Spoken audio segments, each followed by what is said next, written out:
Welcome to the Librarian Influencers Podcast. Each week, our host, Dr. Laura Shinneman, dives deep into school library topics to help you build your skills and take charge of your own professional development. Her mission is to create an environment where librarians flourish and become lifelong learners. Now, on to today's podcast. I'd like to welcome Jennifer Sturge to the Librarian Influencers Podcast. So Jennifer, it's so nice to have you here with us today, and we'd love to hear a little bit about your background working with school libraries. Thank you for inviting me and for having me, because it's always very exciting to talk about libraries. Yes. So a little bit of background about me. I actually started my career many years ago, back in 1994 as a special education teacher.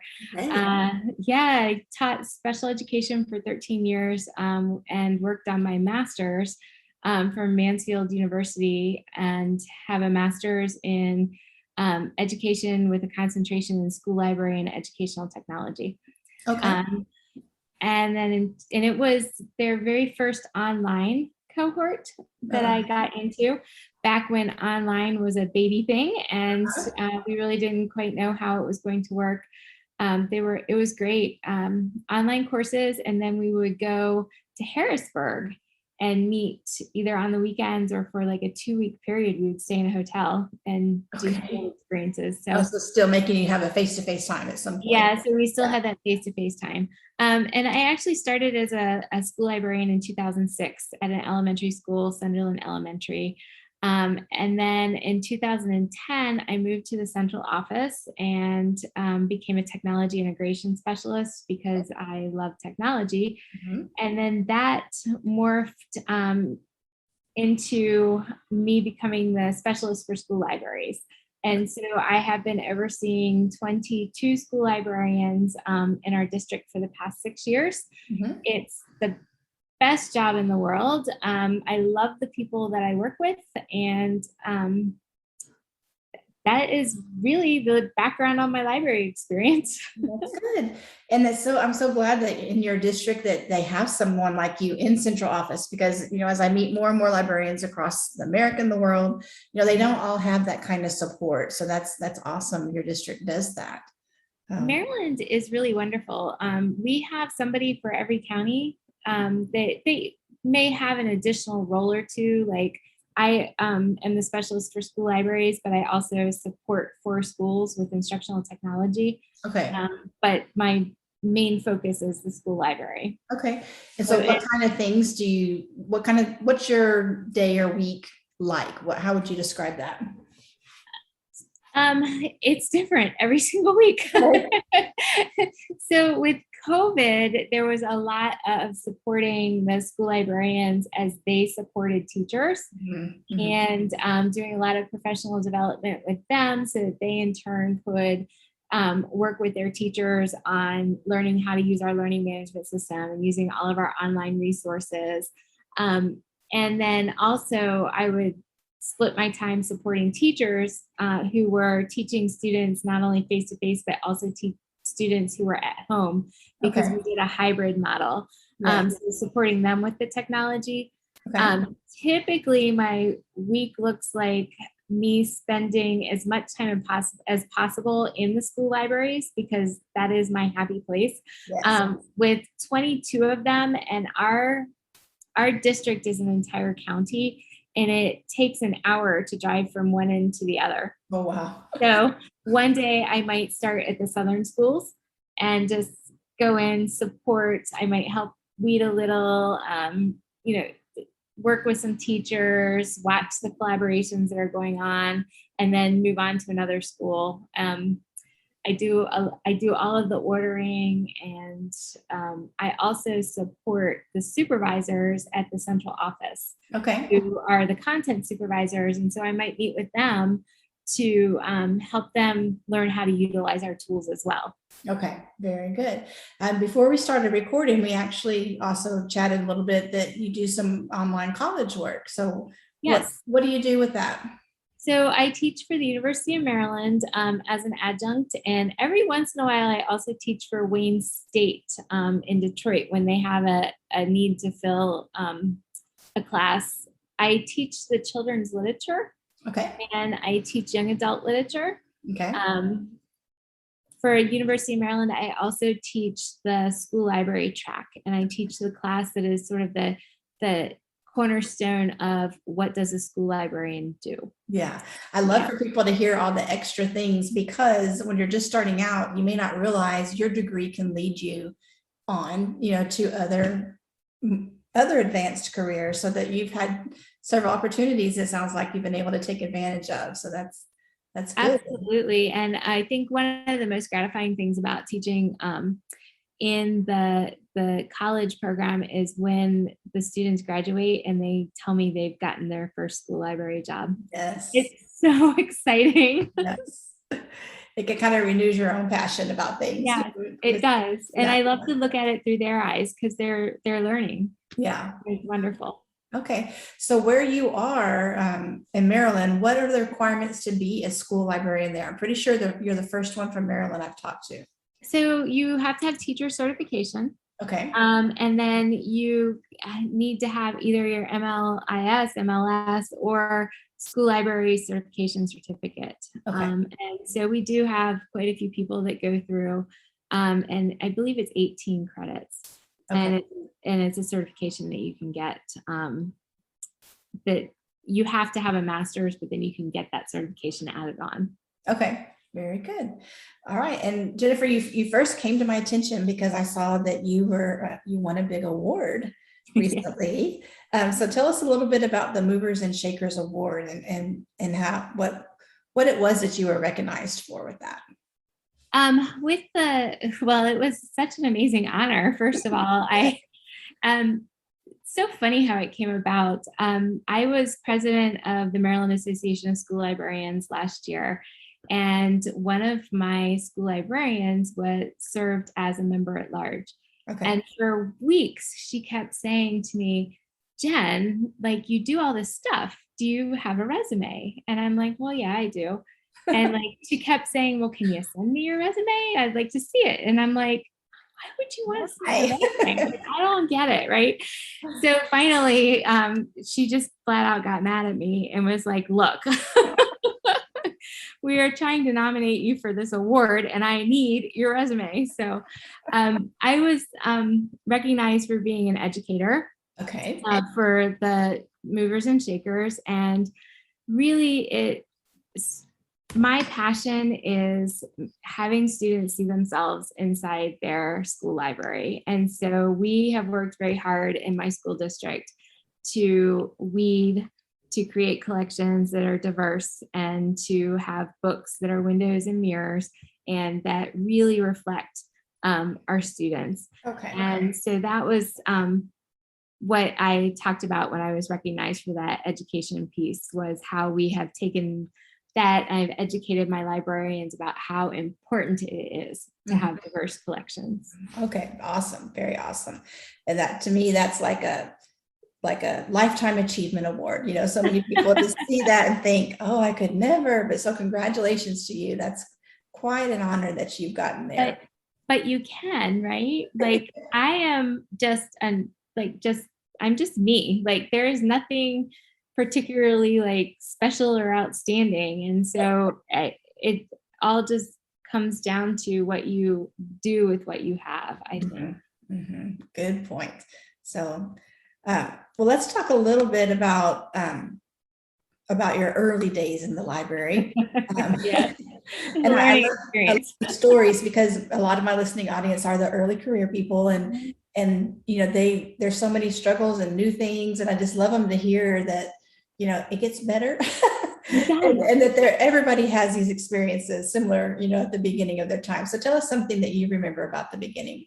Well, first off, I can remember, I'm old, so I've taught for a long time, but I can remember coming from a special education background where I maybe had a maximum of 9 students in my classroom, right? So I go to the elementary library and there's suddenly 30 kids. There were so many of them. just so many. And I had fifth grade. It was the very first class I ever had. And I thought, okay, you got this. And I'm trying to be like, Miss Cool and everything, and like the hip librarian. And this kid pops a wheelie on his sneakers. Do you remember those sneakers? The Heelys, yes. Yes. And just goes shooting across the library. And I realized at that very moment that I didn't have any idea what I was doing. I had no control, and that maybe I had really probably should have thought about my processes and my routines a little bit more before the first day of school. It's very eye-opening. Kindergarten was terrifying to me. Teachers would come in and they dropped them off the first day of school, and they were so little, and they just looked, it just broke your heart. They just wanted to be with their moms, they didn't want to be here with this stranger. And learning how kindergarten, you do things in 10-minute chunks, and kind of how to navigate 6 different grade levels, kindergarten through 5th grade, and make those switches because they happened really quickly. There was no time between classes. It was one teacher left, the next one came. Also, it was just when I started in 2006, that was just when the technology was really becoming a reality, and learning to navigate, leveraging the technology that we did have with students. Parents were very resistant in the school I was at to having their children on the computer. And so kind of figuring that out was a huge stumbling block for me. And I did make a lot of mistakes in the beginning, and I learned from them and continued to change what I did. Okay. I went along. That's good. And my background is real similar to yours. I don't have the Healy story, but the elementary the crazy things, and with kinder. And I just remember my role at the beginning of every year as a librarian, I was just to take care of the crying kindergartners. Because, parents drop them off and leave, and I would not have library the first week, maybe 2 weeks. My whole job was to go, because we had half day kinder in the morning and a different half day come in the afternoon. And my whole job was just to comfort crying kindergartners the first couple of weeks at school. So.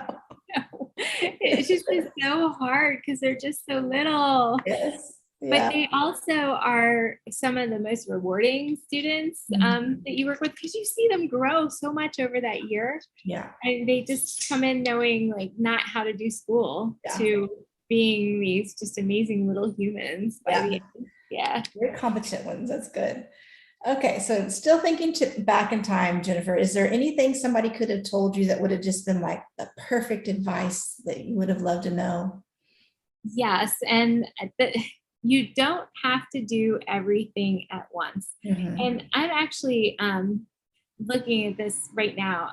We rarely have a lot of turnover in our district, and we had several retirements this year. Okay. And so I have several new librarians, and they are so excited, and I love it. And they are wonderful balls of energy and just are bringing this enthusiasm.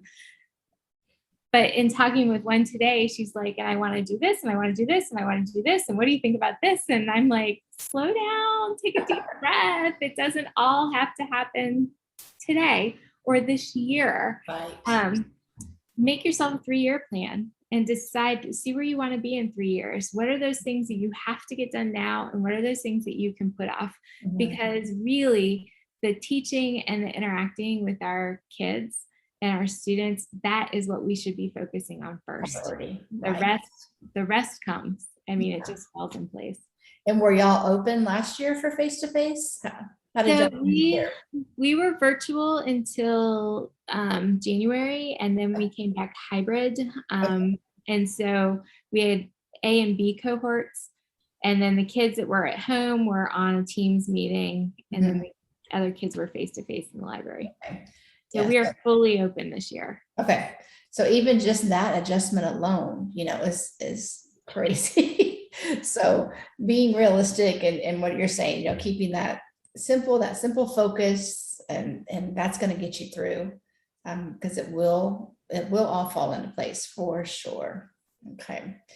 All right. So talking about that pandemic, what did you see as kind of like the biggest takeaways? And it could be yours or maybe even the librarians that you help support.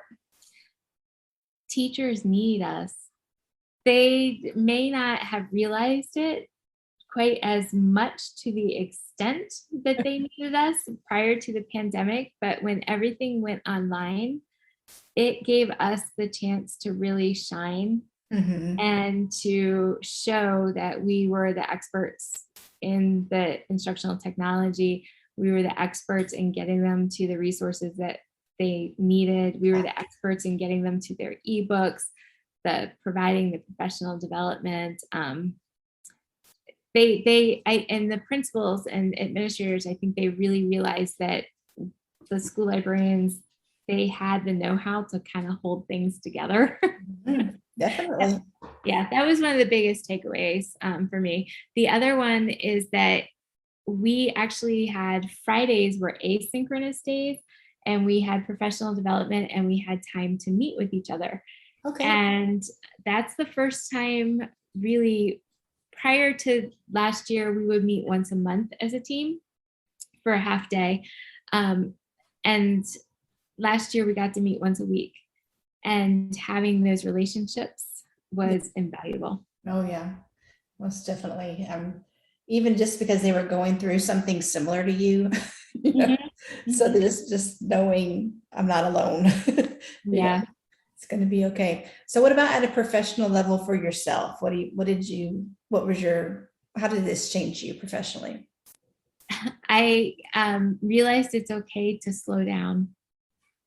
I feel like we spent the last year scrambling, feeling like we were up to our eyeballs all the time, and that it's okay to take a deep breath. And I realized that I had been putting myself out there in so many different places and serving on so many different committees, and I didn't realize how quickly I was moving.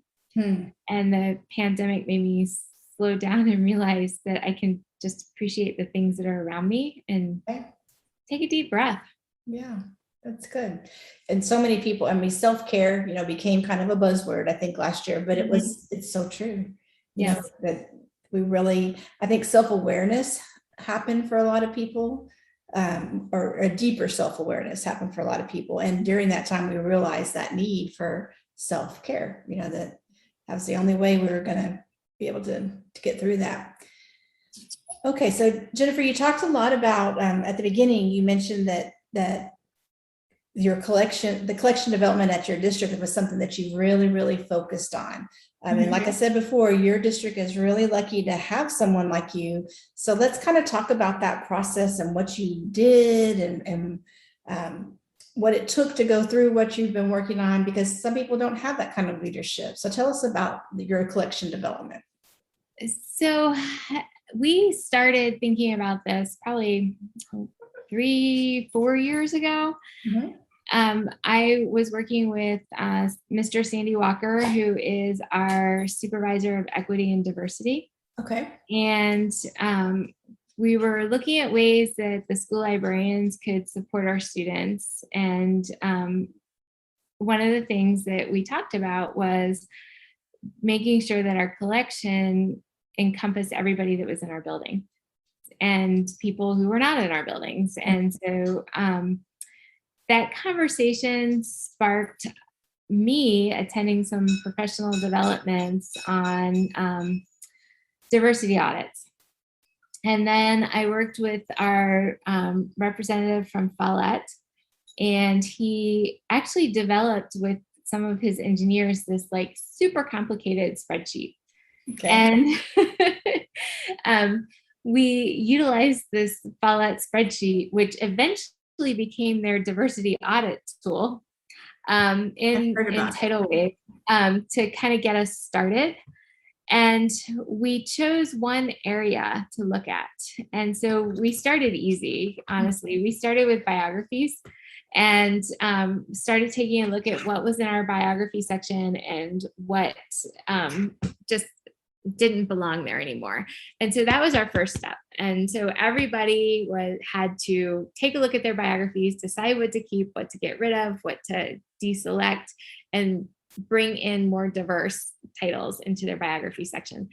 And then we continued on with other sections of our school library. Mm-hmm. And this is actually really kind of funny. And sometimes I hate to say this, but one of my librarians, Mary Brooke, she is really quick and very clever. And the one day I was in her library and I went around to all the different school libraries and offered to help them weed because they're busy. They don't have time. It's a lot of time intensive.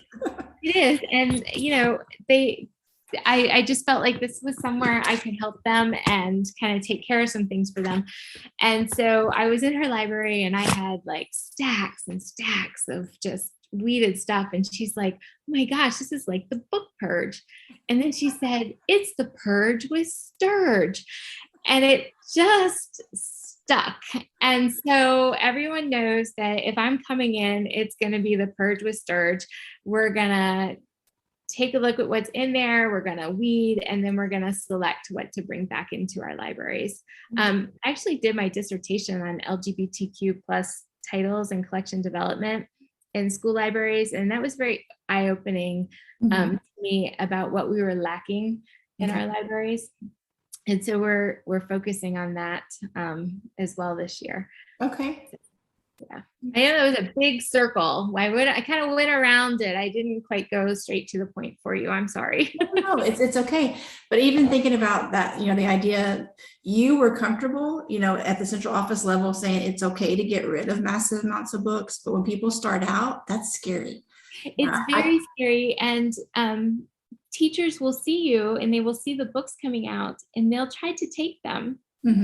Because it's a book and you can't get rid of it, but it is okay to get rid of it. And as a new librarian, it is okay to get rid of it. Yeah. You know, you learn your students, you know what they need, and you know it's okay. Yeah, definitely. And I do want to put out a quick public service announcement though. Make sure you find out what your district wants you to do with those books. You know, I was always in one district and I knew the one way my district did it, but there's different rules everywhere. Some will say, oh no, this was bought with so-and-so funds. It needs to go to the auction house, and the auction house will then decide what they're going to do with it. Or no, it's okay. We want things to go to the trash because you said this is for the trash. And others will say, no, you give them away, even though we don't want to give them away because we know, you know, it's outdated and not quality anymore. But do find out what your district's rules are. That is really good advice. I mean, we do have a form that you fill out and your principal signs on it. I sign on it. The director of instruction signs on it. So it is a process. Yeah. So did you have any principals that were kind of adverse to big weeding jobs like that? There were a few. Okay. And so how did any advice for dealing with their comments? I have a script. Okay. It's not memorized, but I have a little paragraph that I have for some of the school librarians, especially the new ones, that they can say this statement and tell their principal that they can reach out to me. Okay, that's good.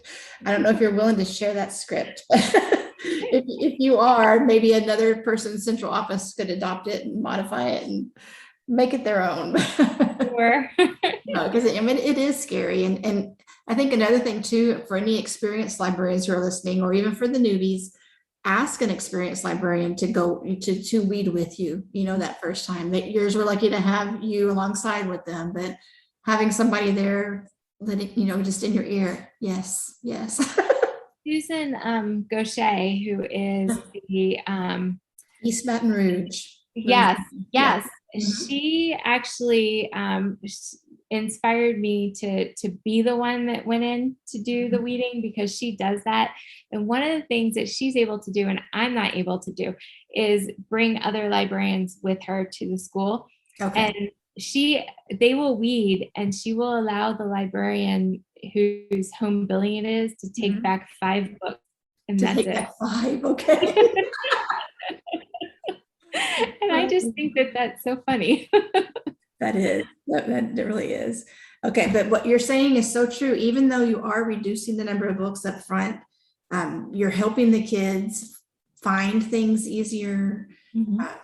It's amazing. I mean, you would think there's not as much there for them to choose from, but no, they choose it even more because now they can see it. It's not crammed in there. And you can turn books to face out. So they can, yes, it's wonderful. And, years ago, I used to think like he who dies with the biggest collection wins. But now it's he who dies with the best curated collection. There you go. That's good. I guess I should say she who. We have lots of she's, that's for sure. That's part of our diversity we need to work on in our field. Okay. Still thinking about collection development. So when you were moving on from there, because you talked about and then being, I don't remember if you said more selective, but you were then making decisions about what you were going to put back. Can you talk a little bit about your collection development policy? So we do have a collection development policy. It's very broad. Essentially, books have to have 2 positive reviews from a source like School Library Journal or Kirkus, or and then they can be included in the collection.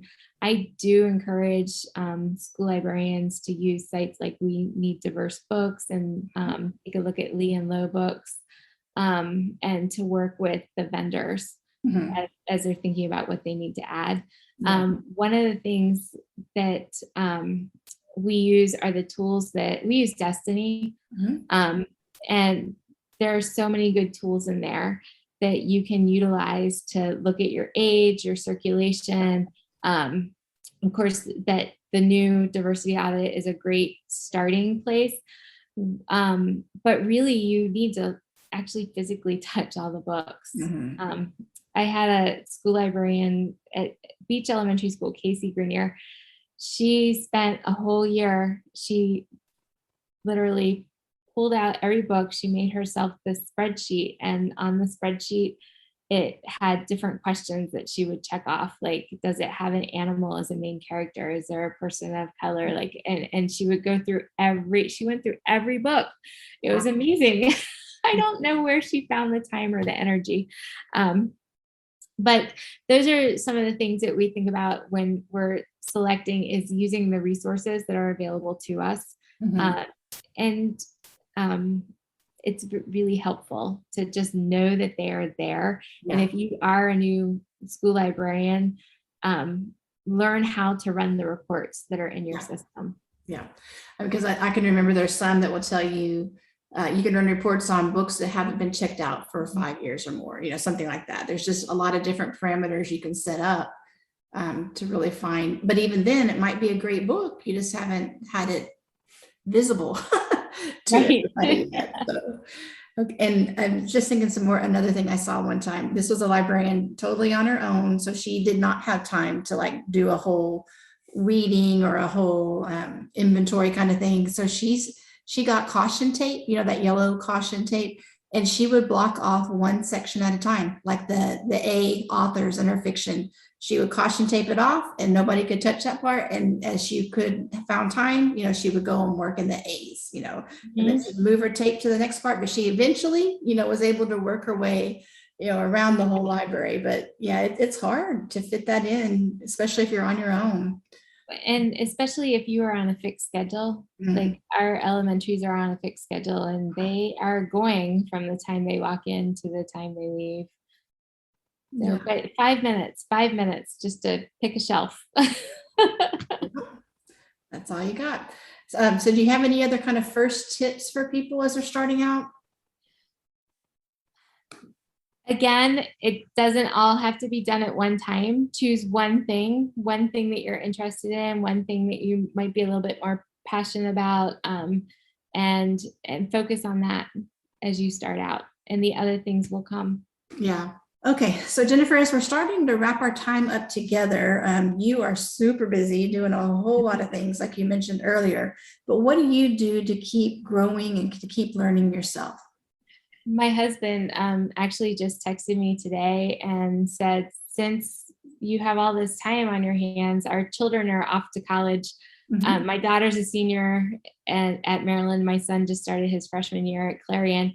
and my husband just retired. So it's, you know, he said, what are you going to do with yourself? And I said, well, maybe I'll start a second doctorate. And he texted back like, ha, ha, ha. So just to kind of keep myself sharp, I did earn my doctorate in April 2021. And my research was on collection development of LGBTQ plus materials and the library environment, and how that influences our collection habits. So that was how I kept myself sharp the past few years. Yeah. It was exhausting, but so worth it. I also always try to attend conferences and webinars. If AASL is offering, like they offered the town halls last fall and spring, I attended the town halls. I attend virtual conferences. I used to attend face-to-face conferences. And I got involved with my state organization. And for people who are just coming into the profession, that would be a huge piece of advice that I would have is join your state organization. Join it, see what they have to offer. And then when you feel like you're stable on your feet and you've got this librarian gig down, volunteer for something. It doesn't have to be huge, just volunteer for something. And so that's kind of how I grew in my connections, was through my state organization. I'm also active in AASL. If you are going to the conference in October, I was one of the co-chairs for the planning committee. So all those wonderful sessions, I had a hand in that. I serve on the Knowledge Quest editorial board, and I'm the chair for the supervisor section. So when I tell you to practice self-care and slow down, I'm thinking maybe I need to take my own advice. Definitely. But that's how I keep myself sharp, because if you keep to yourself, you're not going to grow. If you build your network and step out of your comfort zone, then you will grow as a school librarian. Definitely. Okay, so you mentioned your study on the LGBT plus materials. Did you end up at the end? I don't know if you've written articles about it, but do you have a handout or a summary of kind of key findings that you could share with our audience? So I did publish my dissertation, and I'm actually in the process of working on turning it into an article, hoping to submit it soon. And I also put in a proposal to present about it at ALA. Okay. I will say that there are some amazing things happening in our school libraries, but we still have some room to grow. Okay, and I know, Jennifer, also that you had mentioned you do adjunct faculty work, and I know that's definitely makes you stay on your toes learning about things, you know, being up on the readings that you have in your students read. And let's also see if any of our listeners are wanting to connect with you, where are they going to be able to find you online? So I am on Twitter at SturgeJ. So you can find me there. Okay. And I do tweet every once in a while. I go in spurts. Like I tweet a whole lot and then I'm quiet. Like just depends on what I have to say. I'm also on Facebook / Jennifer Foinger Sturge, and I'm on Instagram as well, SturgeJ. Okay. Well, Jennifer, it's been a pleasure meeting you today, and just kudos to you again for winning the Movers and Shakers Award. That's a huge honor, and you've shared so much about collection development and really making people think about the processes they go through as they're looking at weeding, as well as building their collection. And I know your district's very lucky to have you there. So it's been really nice chatting with you today. Oh, it's been wonderful chatting with you as well. Thank you for asking me. You're welcome. You have a great day, and I'll talk to you another time. Okay, thank you. Bye.